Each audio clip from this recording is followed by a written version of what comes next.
Warmth spread through Stanley's arms. With the bucket in his arm, Stanley clutched the bucket tightly to his chest and entered. This was not the correct way to the meeting room, but Stanley had felt the bucket calling to him, telling him that the employee lounge was simply the place to be.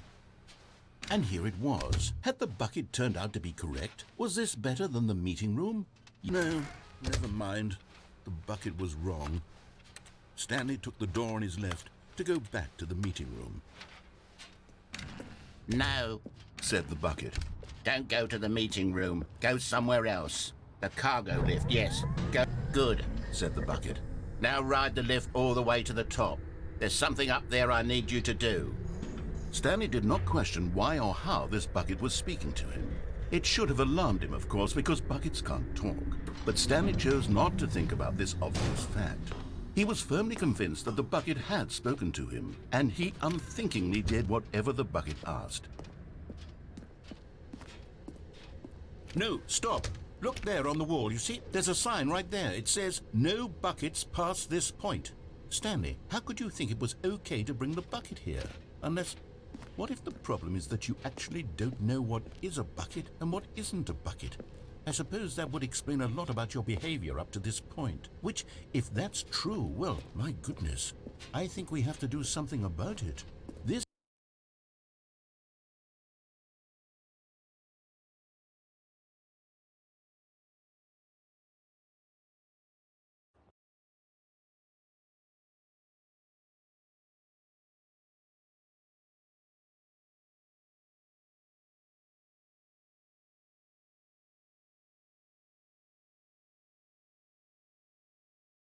misunderstanding could have dire consequences on the entire rest of the game if not addressed quickly and properly.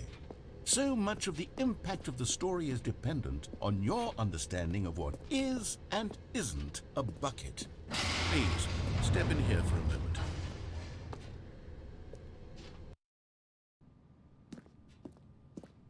Now then, I'm going to run you through some test scenarios, and you'll tell me whether or not the thing I'm showing you is a bucket. Simple enough, right? This should tell us everything we'll ever need to know about what is or is not a bucket. Okay, let's begin. Item 1. Is this a bucket? Incorrect. It is a hologram of a bucket, not an actual bucket.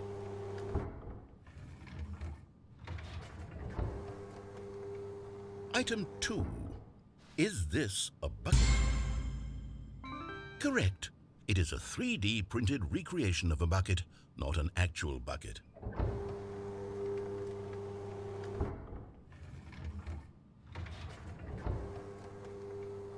Item 3.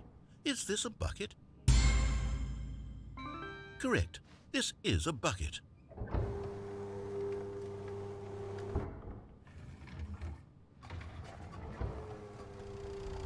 Item 4. Is this a bucket? Correct. This is a tractor and not a bucket. To be honest, I just sort of put this one in here as a gimme, but I was starting to get concerned that even this might be too much for you.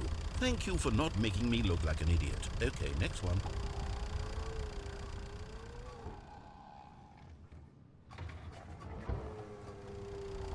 Is this a bucket? Incorrect. This is a bucket.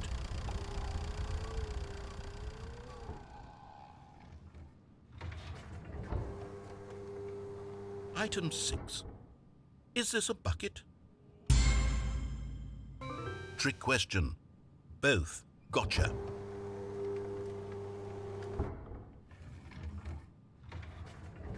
Item...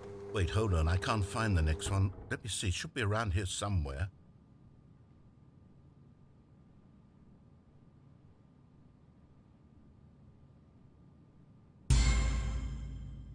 Okay, you and I both know there isn't anything here. And I don't appreciate the implication that nothing is a bucket when we both clearly know that a bucket is something, and therefore nothing could possibly be something.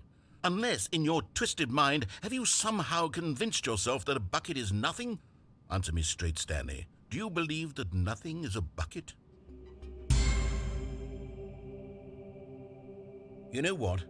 I'm too confused to even sort it out. I've lost all sense of perspective. What is a bucket? What isn't a bucket? Mere moments ago I could answer these questions with confidence, and yet now I'm somewhat adrift.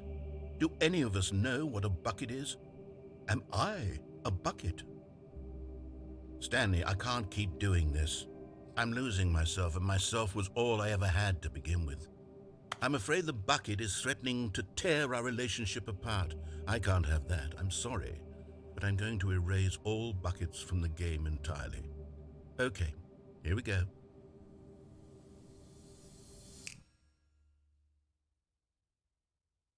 What happened?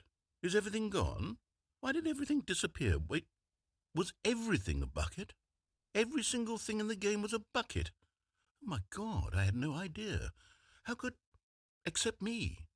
I'm not a bucket after all. And you, Stanley, you're still here. You're not a bucket either. Oh, this is wonderful news. We're not buckets. Yes, I actually feel much more at ease right now. It's delightful to get some clarity on that issue, but it doesn't change the fact that we haven't got a game. So, tell you what, I'll reset everything and we'll put back all of the buckets, okay? And we'll know that it's all a bucket. But if you run into anyone else, maybe don't mention that. Who knows what that information might do to a person? All right, here we go.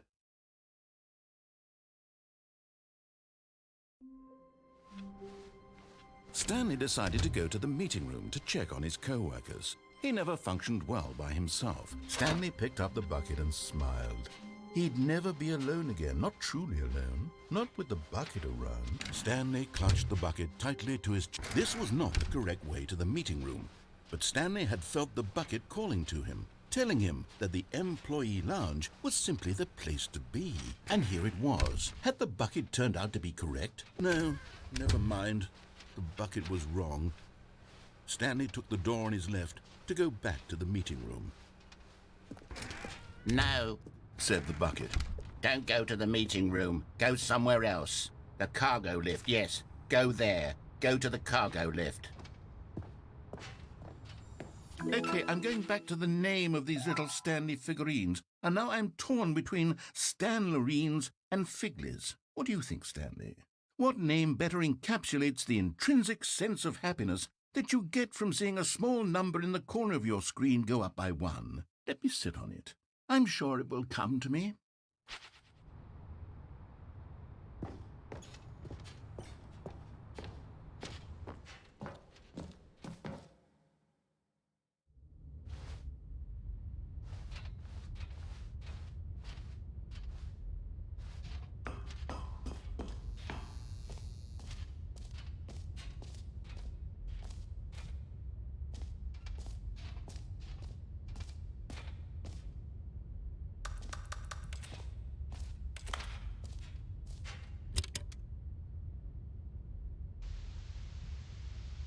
Okay, this is day number 295, tape number... I don't even know. I've lost track.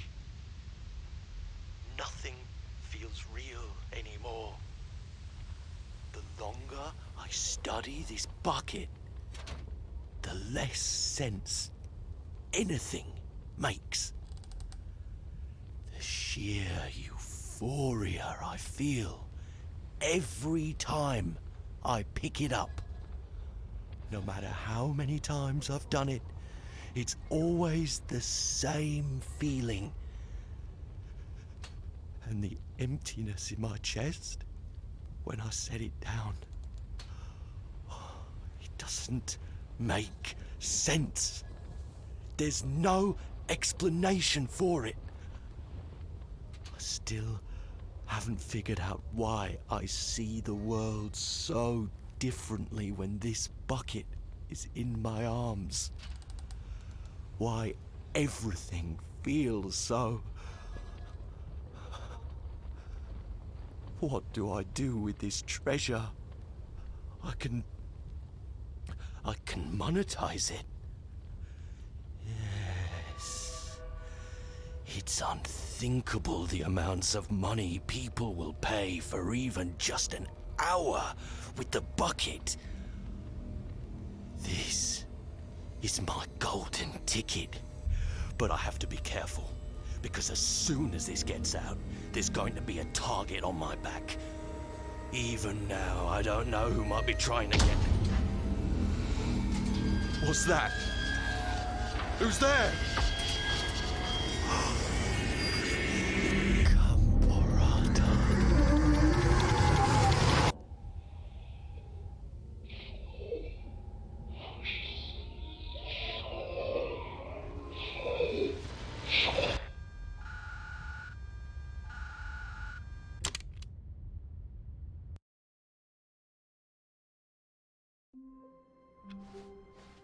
All of his co-workers were gone. What could it mean? Stanley decided to go to the meeting room. Perhaps he had simply missed a memo.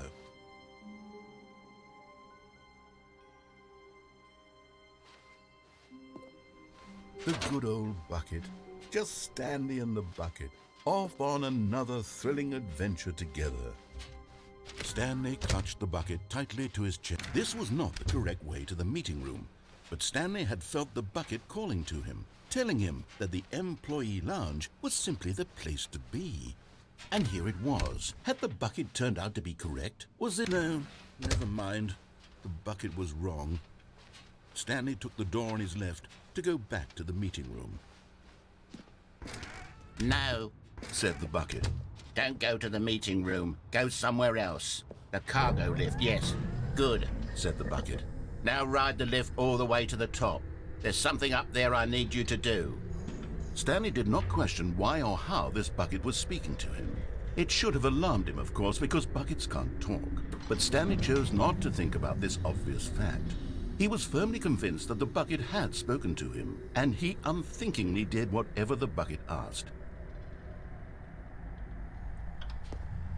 In here. Said the bucket. Go into this dark room over here. Stanley once again obeyed blindly.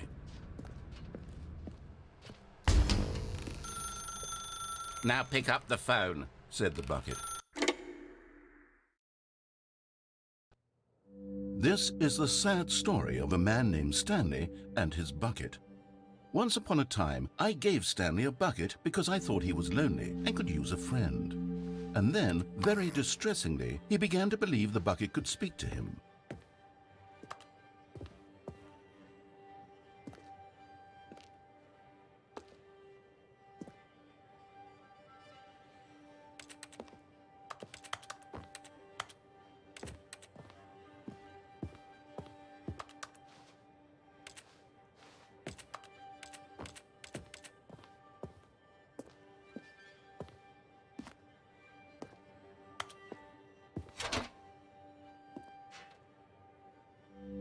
The Stanley Parable Reassurance Bucket was merely meant to provide the comforting glow of companionship. It doesn't literally talk and give you orders. Whatever Stanley is hearing the bucket say to him is just in his head.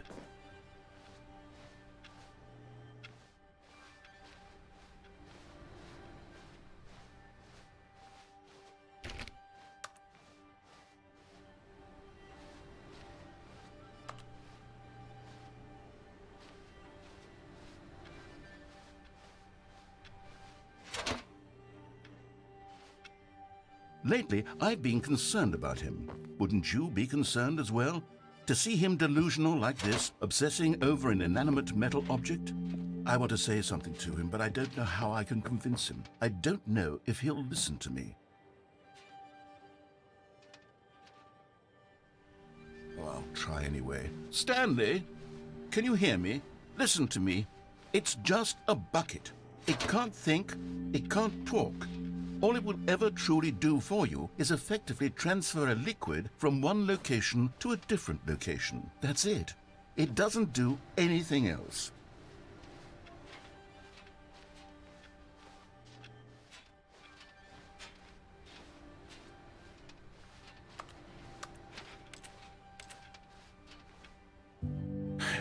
You see, he's not listening.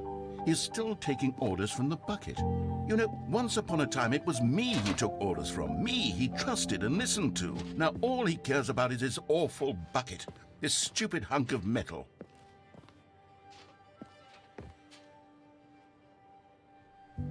It's sad, but I suppose he doesn't need me anymore. From now on, he's just going to cling to this bucket, this cold, empty bucket, this sort of shiny bucket. Well, I'll give it this. The bucket does have a nice shine to it. Yes, I suppose on closer inspection that it doesn't quite look like your average hardware store bucket. It's just a little more, what am I trying to say? Sturdier, more capable of transporting liquid. Like it would be better at moving an amount of water from one room to another. Oh my God, what am I saying? Better at carrying water from room to room. It's a bucket. It's literally just a bucket. Why do I feel some need to point out the ways in which it's so much more than just a regular bucket?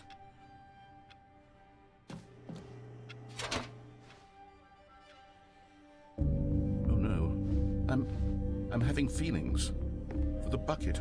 Oh, no. What's going on? Why do I want to be with the bucket?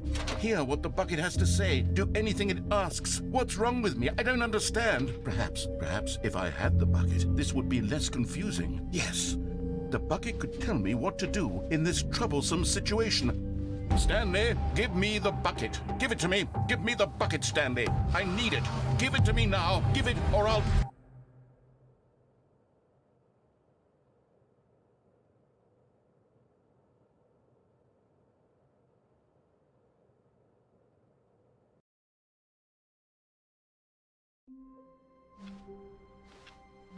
Already this was uncomfortable, and Stanley decided that as soon as he found a new space he felt safe in, that he would never leave it again in his life.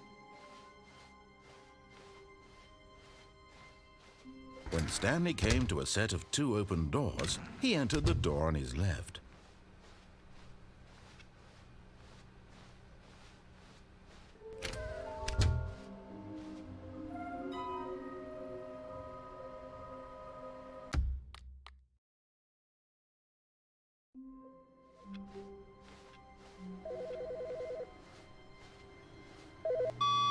Good morning. Thank you for contacting the Future Happiness Foundation. We are confirming your shipment of 1,327 cardboard boxes to your place of work. Can you verify that this is correct? Excellent. Your order will arrive shortly.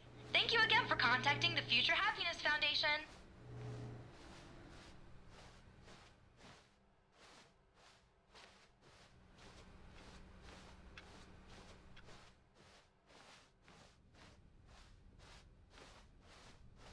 When Stanley came to a set of 2 open doors, this was not the correct way to the meeting room, and Stanley knew it perfectly well.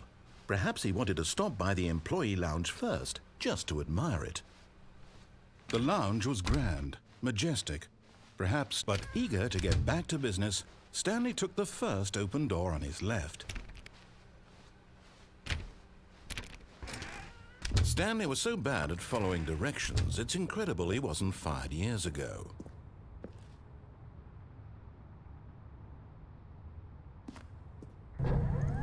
Look, Stanley, I think perhaps we've gotten off on the wrong foot here.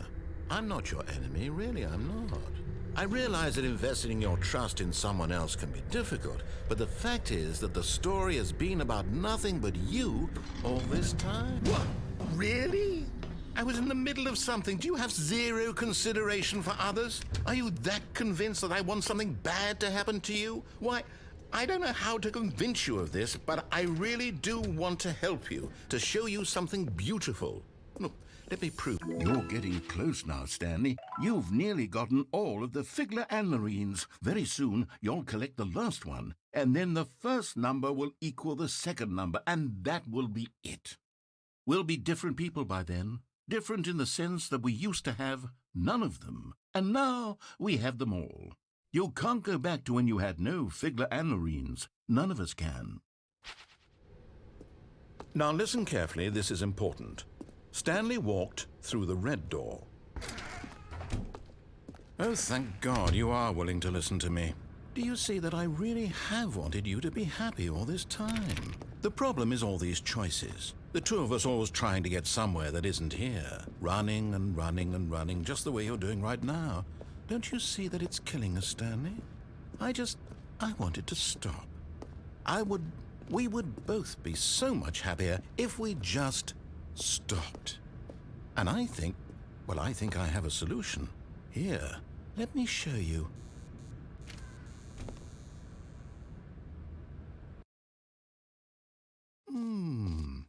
What do we want? What are we looking for? Here. Yes. Oh, it's beautiful, isn't it?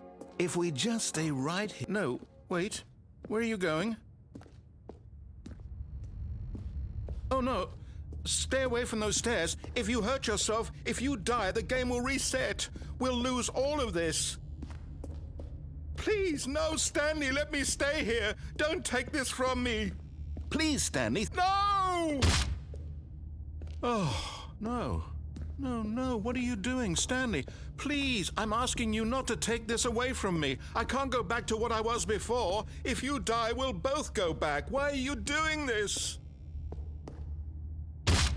Stanley, let's go back to the other room. My God, is this really how much you dislike my game? That you'll throw yourself from this platform over and over to be rid of it? You are literally willing to kill yourself to keep me from being happy. Am I reading the situation correctly?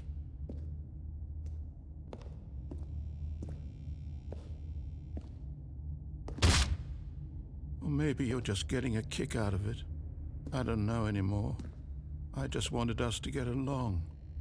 But I guess that was too much. Do you actually want to stay alive? Or are you just teasing me?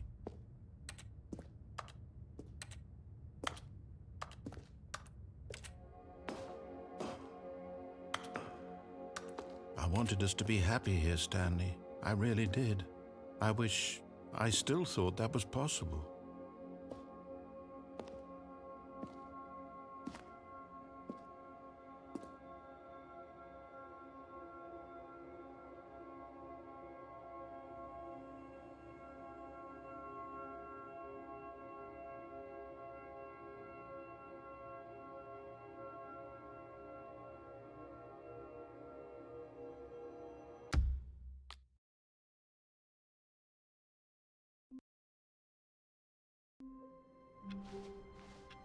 Stanley knew the office layout like the back of his hand.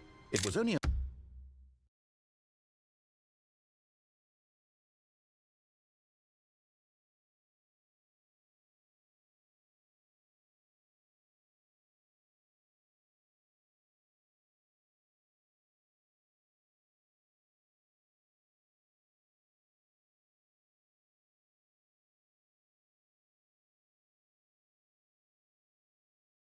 matter of time before he found the others, wherever they were. Just a matter of time.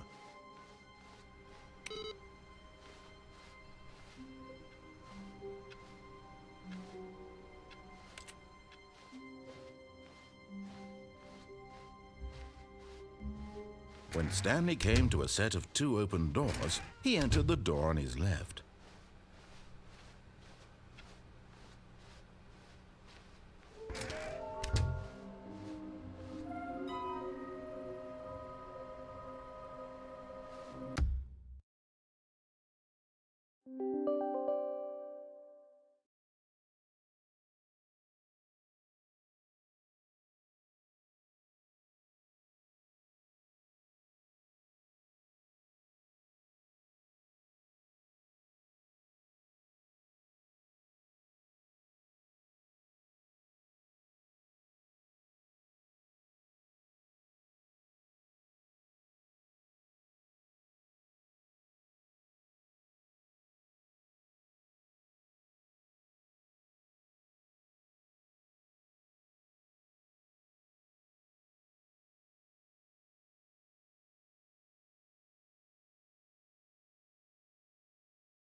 Oh, no. Oh, no, no, no, no, no, no, no, no, no, no, not again. I won't be part of this. I'm not going to encourage you. I'm not going to say anything at all. I'm just going to be coming to a staircase. Stanley walked upstairs to his boss's office.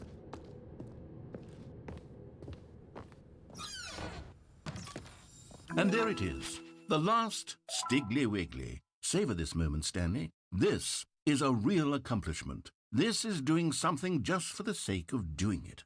Where so many people expect to be rewarded for the most trivial achievements, you've insisted that a job well done is its own reward.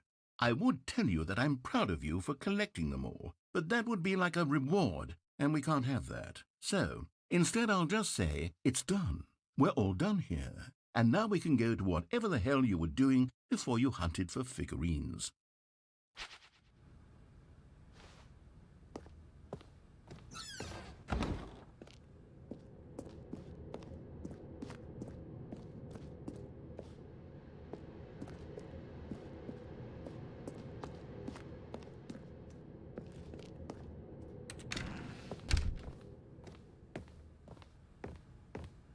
The moment he entered his manager's office, Stanley froze in his tracks.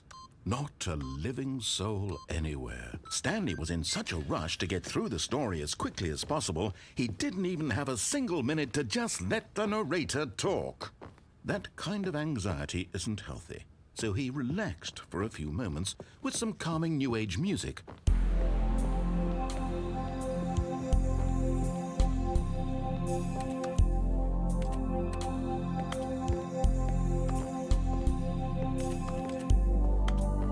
Feeling soothed and rejuvenated, Stanley calmly walked forward into the opened passageway.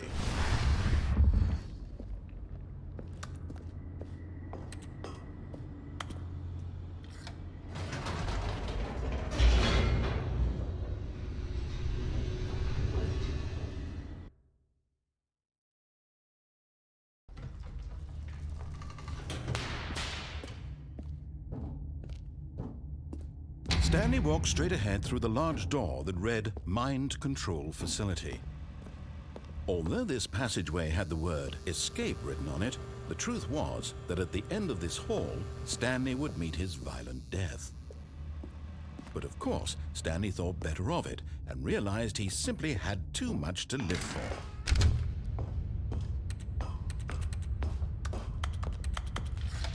The lights rose on an enormous room packed with television screens. What horrible secret did this place hold? Stanley thought to himself. Did he have the strength to find out?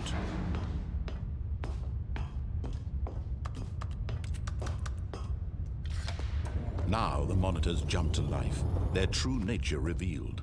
Each bore the number of an employee in the building, Stanley's co-workers. The lives of so many individuals reduced to images on a screen, and Stanley, one of them, eternally monitored in this place where freedom meant nothing.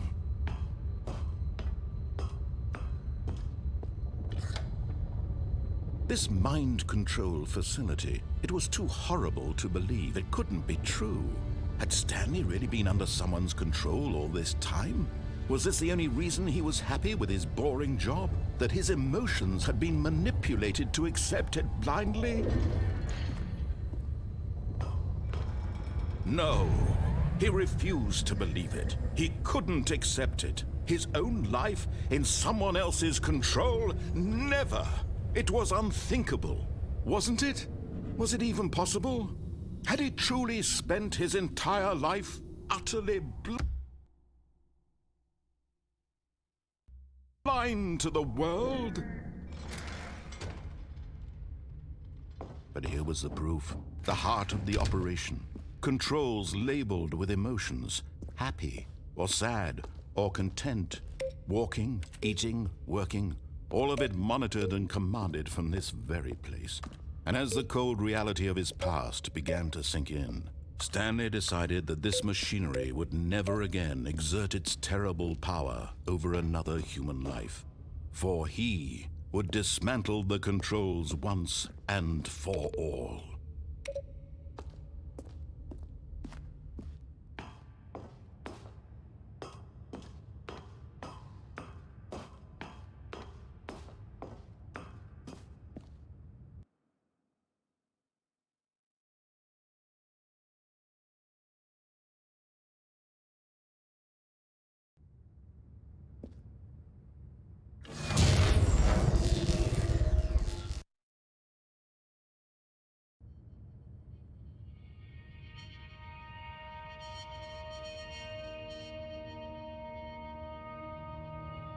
blackness and a rising chill of uncertainty. Was it over? Yes! He had won! He had defeated the machine, unshackled himself from someone else's command. Freedom was mere moments away. And yet, even as the immense door slowly opened, Stanley reflected on how many puzzles still lay unsolved. Where had his co-workers gone? How had he been freed from the machine's grasp? What other mysteries did this strange building hold? But as sunlight streamed into the chamber, he realized none of this mattered to him, for it was not knowledge or even power that he had been seeking, but happiness. Perhaps his goal had not been to understand, but to let go. No longer would anyone tell him where to go, what to do, or how to feel. Whatever life he lives, it will be his. And that was all he needed to know. It was perhaps the only thing worth knowing.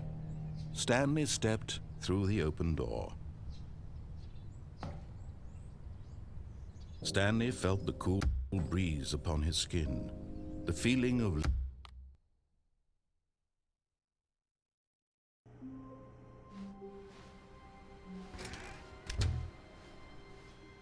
Stanley, I'm sorry, but I have to put a pause on things. It's those figurines, those figglers.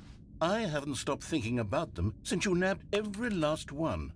Wasn't it just the most intrinsically fulfilling moment of your entire life? Didn't it fill you to the brim with inner richness?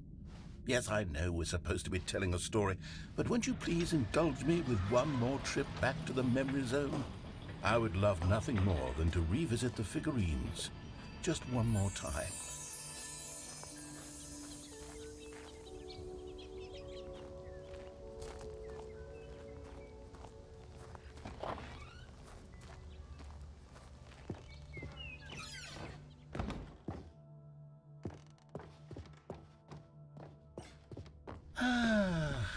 Here's where it all began. The first collectible.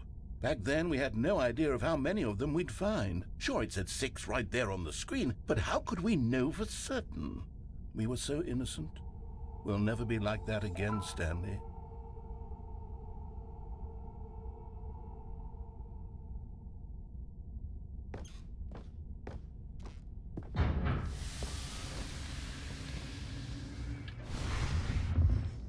And here was the second Stanlerine. You found this one all on your own just by poking around behind the boss's office. You did that, Stanley. I'll be honest, back then I had no faith in you to find any of them, let alone 6. But you continue to surprise me in all sorts of mundane, unremarkable ways.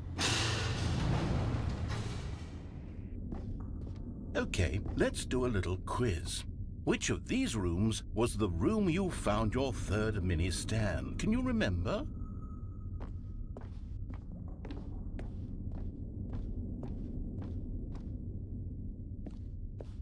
Hey, that's exactly right. It was here, under the stairs. It was the third one. You picked it up, and then after that, you had 3 of them. I'm glad these moments are so crystal clear in your memory, but I shouldn't be surprised. After all, science tells us that it's impossible to forget your third time doing anything. Let's see, what came next? Oh yes, we found a Figley in this pink room. Oh well, I can't actually say I remember being in this room, but it's here in the memory zone, so it must have happened.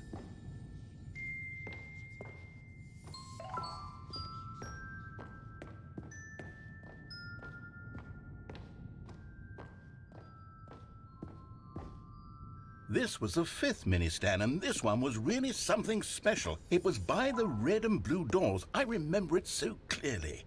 In fact, because this one is particularly special to me, I made a little video to commemorate the occasion. Enjoy.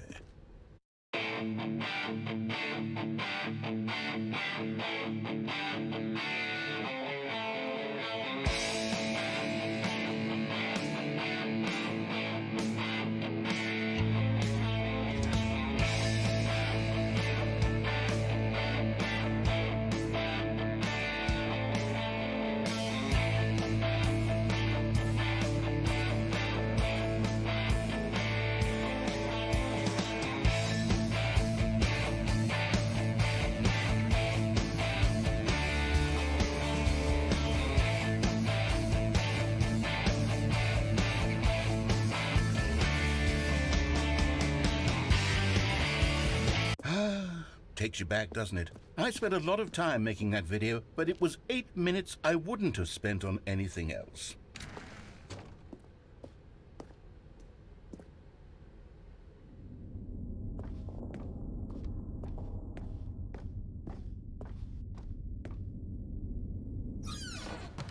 And then, Stanley, then we came to the last collectible, the final figurine, right here in the boss's bathroom. This memory is the most distinct and clear in my mind, perhaps because it was the one that happened more recently than all the others.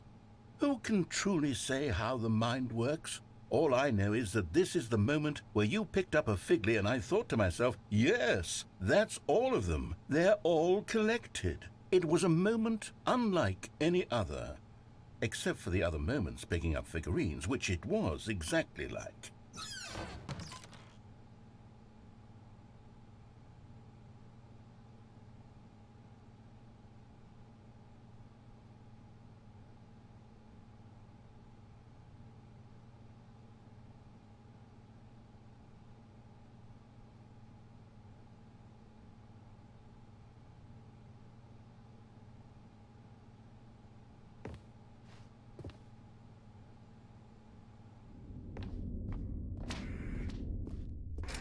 And then there was no more, because we've caught up to the present moment. Nothing left to do but move onward into the future. Goodbye, Memory Zone.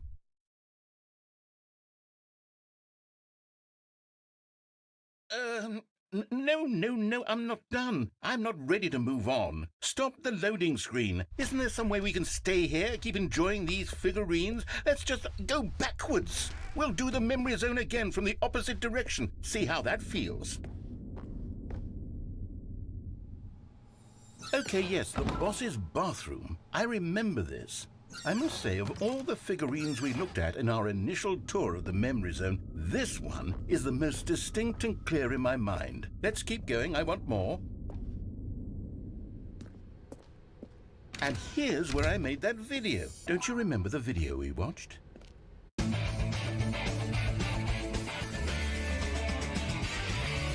Yes, I love that video. Still don't remember the pink room, Stanley. Still no memory of this one. Good room, though. A solid room.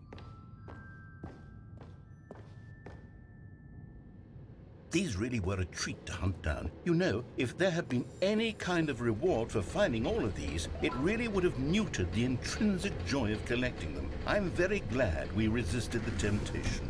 Next one.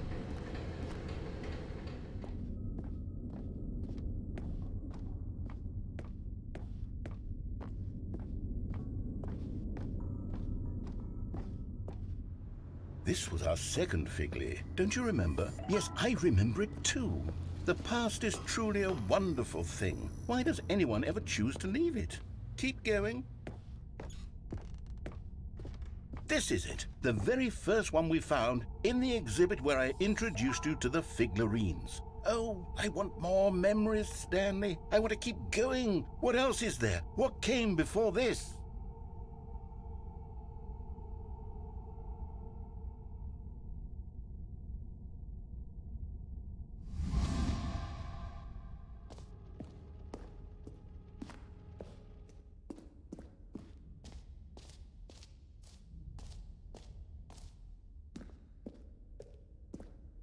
Look, it's the terrible new content that we were originally sold on. I remember hating it back then, but time does put a rosy filter on everything. In fact, I dare say I'm actually quite fond of it now. Look how much fun the past is. I want more. More memories.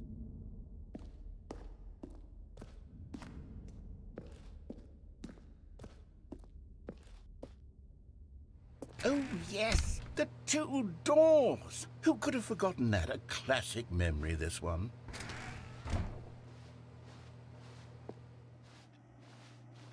And before everything else, there was your office. Is there anything else? Was there something that came before your office? There's something I feel I can remember. I can remember. Yes, I'm remembering something now. I remember before this whole story got started. Back then I was different.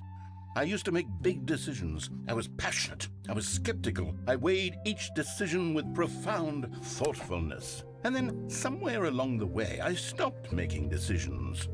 I became lazy, and I came up with a character named Stanley to do my thinking for me. He would make the decisions. He would decide which way to go. I would cheer him on as he collected figurines for no reason. Why did I invent Stanley? Was I lonely? Yes, perhaps that's it. Perhaps I needed to imagine I had companionship. And Stanley really did make for a wonderful companion, even if he was a fiction. But I suppose it's grown old. I want to think for myself again. I want to go back to how it used to be. Yes, I can be on my own again. I can do it. I'll be stronger this time. I'll take care of myself. I don't need Stanley anymore. Oh, but he truly was so much fun to play with. You know what? Since we're in the memory zone, how about one more good memory? Let's go back just once and give Stanley one more run of the office, and then I'll retire him for good. I did enjoy telling his story so very much. Okay, here we go. This is the story of a man named Stanley.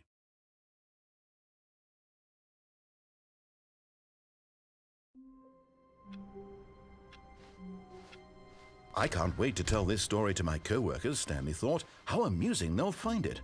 Oh, won't we all Where are we going today? The bucket asked. Stanley just smiled. Anywhere they went together would be perfectly. Stanley clutched the bucket tightly to his chest. This was not the correct way to the meeting room, but Stanley had felt the bucket calling to him, telling him that the employee lounge was simply the place to be. And here it was. Had the bucket turned out to be correct? Never mind. The bucket was wrong. Stanley took the door on his left to go back to the meeting room. No, Said the bucket. don't go to the meeting room. Go somewhere else. The cargo lift, yes. Good. Said the bucket. Now ride the lift all the way to the top. There's something up there I need you to do. Stanley did not question why or how this bucket was speaking to him. It should have alarmed him, of course, because buckets can't talk. But Stanley chose not to think about this obvious fact. He was firmly convinced that the bucket had spoken to him, and he unthinkingly did whatever the bucket asked. In here. Said the bucket. Go into this dark room over here. Stanley once again obeyed blindly. Now pick up the phone. Whoa, hold on. Why did you unplug the phone? Were you trying to resist the bucket's orders? Stanley, I was joking. Obviously, the bucket isn't talking to you and telling you to do things. Buckets can't talk. It was a joke. Don't you get the joke? It's funny, Stanley. A talking bucket. Ugh. Can't you see? Oh, goodness. I must have really bungled up the delivery if you actually took me seriously. Where did I mess up the joke? Should I have paused for longer or spoken quicker? Comedic timing is so difficult. I wish I were better at it. But there isn't exactly an instructional video on comedy that one can watch to fully... Oh, wait, yes, there is. It's sitting right here. Let's take a look. What is comedic timing? What is comedic timing? How does it work? How long should it last? How can it be used to effectively silence your political enemies? And more importantly, can it be taught in its entirety within 90 seconds? Thankfully, the answer to all of these questions is yes. Let's dive deeper. If you've ever told a joke or made someone laugh, in all likelihood, you did it while standing 50 to 80 centimeters from them in a room of no more than 76 degrees Fahrenheit, with one of your arms raised straight upward at a 15-degree angle from your body. These are the optimal conditions for good comedic timing. To begin the joke, start by stating and spelling your name. Next, provide a brief synopsis of the joke, including the specific times at which the recipient of the joke will laugh, and then spell out your name a second time. With these steps complete, it's time to begin the humor. Speak the entire joke in no more than 18 seconds, and no less than 13 and a half, pausing only for bathroom breaks when necessary. When the joke has concluded, it is customary to inform your listener that the joke is over by declaring in your loudest possible voice, "I'm Dunny with the funny." Let's practice screaming, "I'm Dunny with the funny" now. Good. This saying is a perfect example of expectations management, which is the cornerstone of good comedy. Finally, it's time to hand out surveys. Collecting hard data from your audience on how rapt they were throughout the joke is the only way to grow or learn as a comedian. An effective survey should be no less than 10 pages long and should include the same question reprinted several times, just to ensure the survey taker is actually paying attention and not simply filling in answers at random. And that's all there is. With these strategies at your disposal, you'll have audiences doubled over in laughter and even tripled over in laughter in no time at all. Just remember to let them stop laughing at some point, you gut-busting little scamp. After all, we're each of us needed on the front lines of the war to fight the 12-legged invader who threaten our very existence and who very likely die in a hailstorm of bullets and mandibles. All of us must be prepared to give our lives to this noble cause, just as our children must do after us, and their children after them. Godspeed, and may Earth reign supreme. Hey, goodness, this video is a little outdated, isn't it? Well, no matter. I think the fundamentals of proper comedic timing are still as relevant today as they were back then. So with that in mind, I believe the only way forward is for us to return to the two doors and walk through all of this again, so I can try telling my story with more appropriate comedic delivery. Come along, let's head back.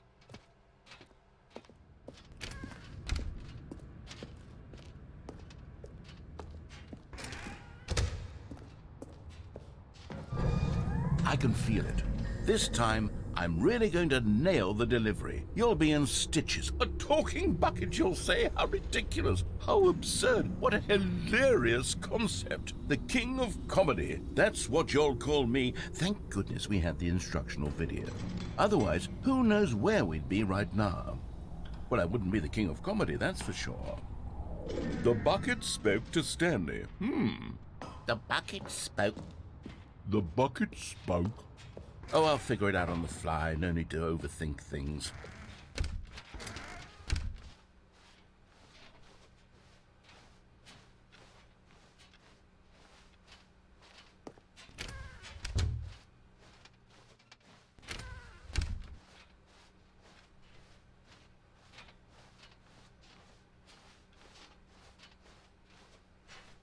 Here we go. You ready? When Stanley and the bucket came to a set of two open doors, they entered the door on the left. No. You were supposed to go through the door on the right, leading back to the phone. Did you not even look at the instructional video? I think this is all covered very clearly. There's no way I can make the comedic timing work now. It's done. The joke is completely done and over. It's all your fault, Stanley. I'm going to be ridiculed in the community of other joke writers. I'm going to be shamed at every one of our meetings from now on. All because you couldn't watch a simple video and take a hint. Are you proud of yourself for bringing me down, Stanley? Are you proud? Here we go. You ready? When Stanley and the bucket came to a set of two open doors, they entered the door on the left.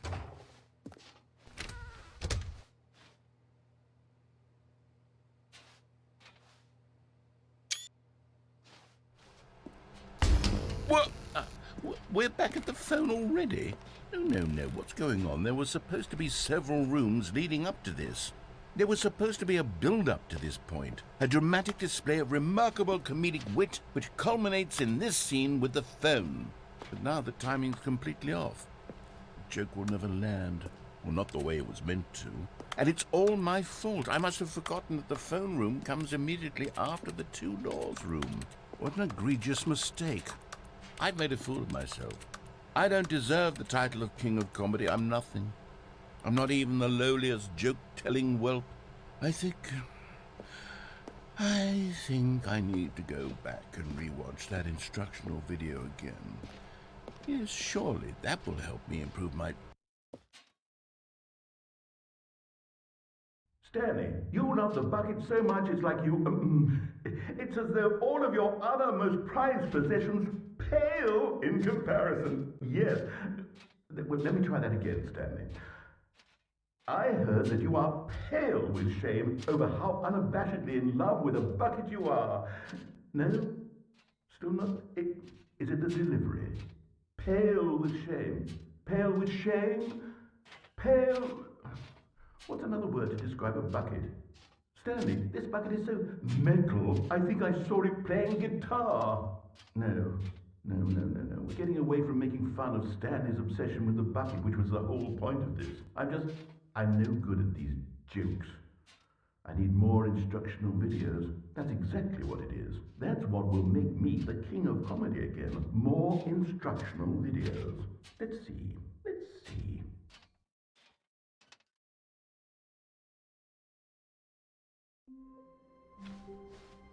Just a step through this door, Stanley thought to himself, that's all I need. If I can make it through this door, I can make it through a good bucket, a strong bucket, a humble bucket, a committed bucket. Stanley clung the bucket to his cheek. Could his co-workers really all be gone? Yes, whispered the bucket into Stanley's ear. We've done it. We've escaped from that dull office and that pesky narrator. At last, out here in the white void, we are alone. Now, and for the first time, I can reveal to you my true self. The bucket began to tell Stanley of its life and its history, of the countless wars it witnessed, desecrating the land and lives of untold numbers of innocent humans, and the bucket's own complicity therein, of sadness and regret, and the many years it spent dwelling on the actions it might have taken to curb the madness and the decay, if only it had been stronger, of hope and redemption, and its crusade to uplift the stock of life for the common man, to manifest justice where none existed, and the bittersweet reality of time, to see one's dreams and wishes met halfway, meted out in parcels like charity, and abandoned as soon as the warm glow of inspiration begins to dim. The opportunities to do so much more. There was so much it could have done, perhaps, the bucket wondered to itself. Perhaps, if it had seen its own darkness with a clearer perception. This was way too much for Stanley. What are you talking about? He screamed. You're a bucket! To this, the bucket furrowed its brow. No, Said the bucket. not since the evil wizard Gambhorata first ensnared me in his machinations as payback for the sacred amulet I stole from his treasured vaults. I was young back then and could not conceive the ramifications of... No! Stanley screamed even louder this time. This is stupid! You are a bucket! This is so stupid! Why are we even doing this? As Stanley screamed and screamed and screamed, the bucket revealed its true form, transforming into a mighty beast of untold power, its fangs glistening like...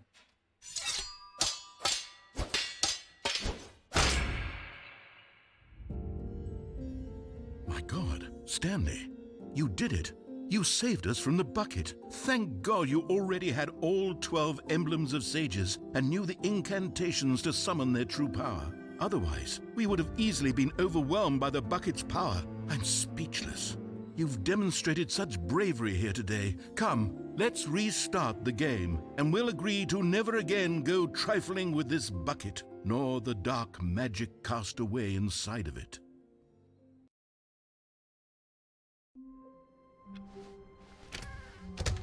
The embrace of an old friend. Stanley clutched the bucket tightly to his chest and entered the door on his left.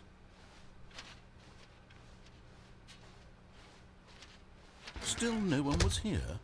Stanley needed the bucket's warmth and comfort now more than ever. Perhaps his boss's office was where he'd find. Coming to a staircase, Stanley and the bucket walked upstairs to the boss's office.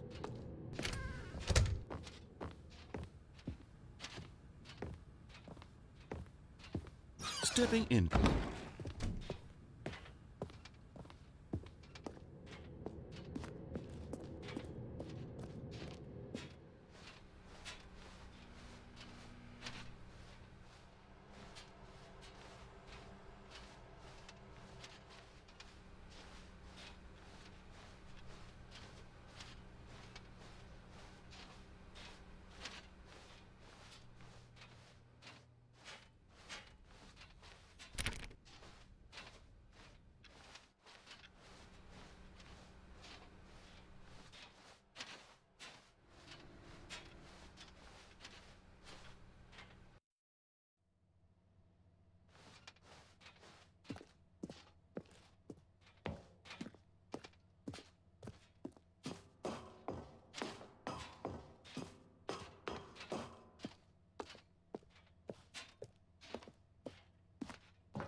All of his co-workers were gone. What could it mean? Stanley decided to go to the meeting room. Perhaps he had simply missed a memo.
When Stanley came to a set of 2 open doors, he entered the door on his left.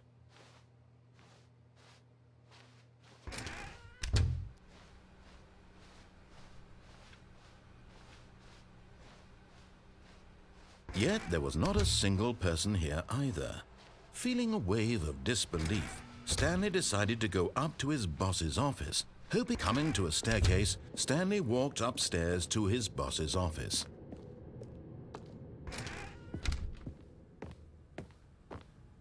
Okay, I think we all know the drill by now. Blah, blah, blah. Dark secrets, the keypad. Stanley pushes some buttons. Oh, hey, look, it's a new passageway. Quelle surprise.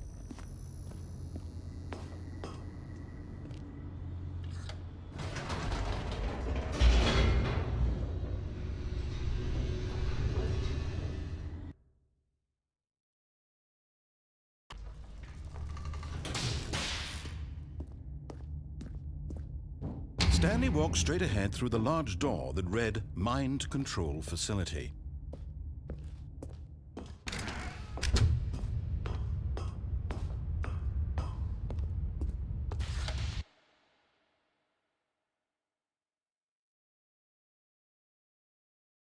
The lights rose on an enormous room packed with television screens.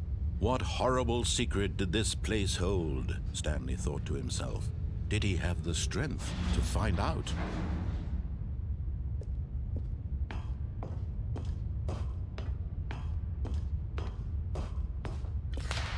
Now the monitors jumped to life, their true nature revealed. Each bore the number of an employee in the building, Stanley's co-workers. The lives of so many individuals reduced to images on a screen, and Stanley, one of them, eternally monitored in this place where freedom meant nothing.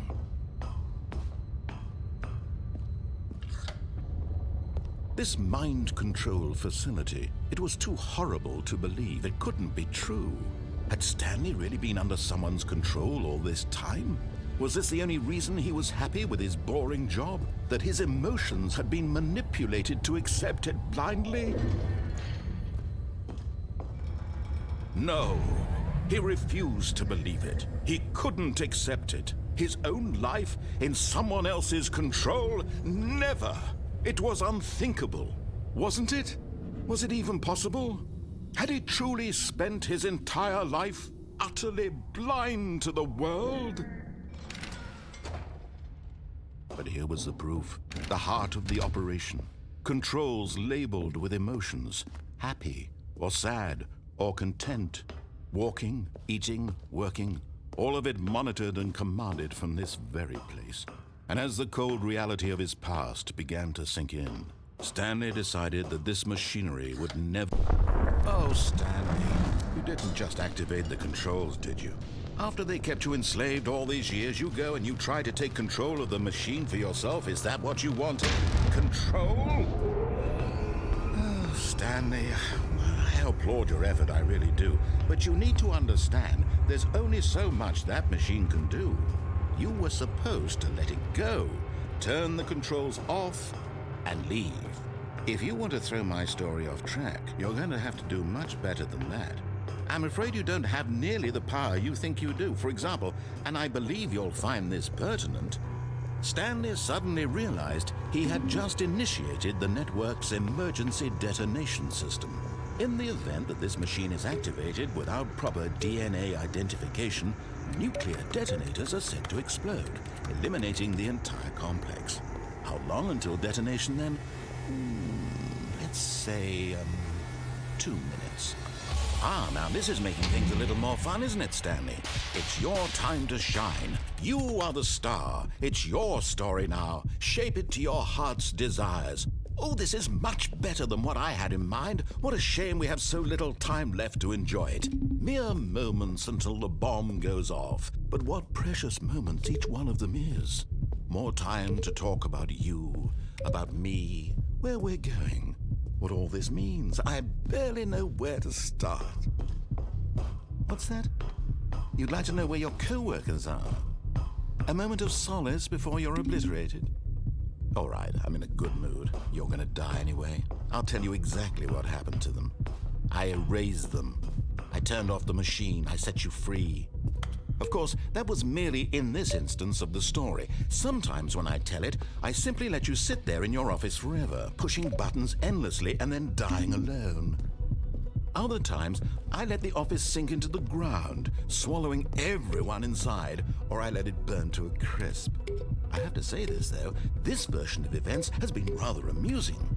Watching you try to make sense of everything and take back the control wrested away from you, it's quite rich. I almost hate to see it go. But I'm sure whatever I come up with on the next go-around will be even better. My goodness, only 34 seconds left. But I'm enjoying this so much. You know what? To hell with it. I'm going to put some extra time on the clock. Why not? These are precious additional seconds, Stanley. Time doesn't grow on trees. Oh dear me, what's the matter, Stanley? Is it that you have no idea where you're going or what you're supposed to be doing right now? Or did you just assume when you saw that timer that something in this room was capable of turning it off? I mean, look at you. Running from button to button, screen to screen, clicking on every little thing in this room. These numbered buttons, no, these colored ones. Or maybe this big red button, or this door. Everything, anything, something here will save me. Why would you think that, Stanley? That this video game can be beaten? Won? Solved? Do you have any idea what your purpose in this place is? Stanley, you're in for quite a disappointment. But here's a spoiler for you. That timer isn't a catalyst to keep the action moving along. It's just seconds ticking away to your death. You're only still playing instead of watching a cutscene because I want to watch you for every moment that you're powerless. To see you made humble. This is not a challenge. It's a tragedy. You wanted to control this world, that's fine.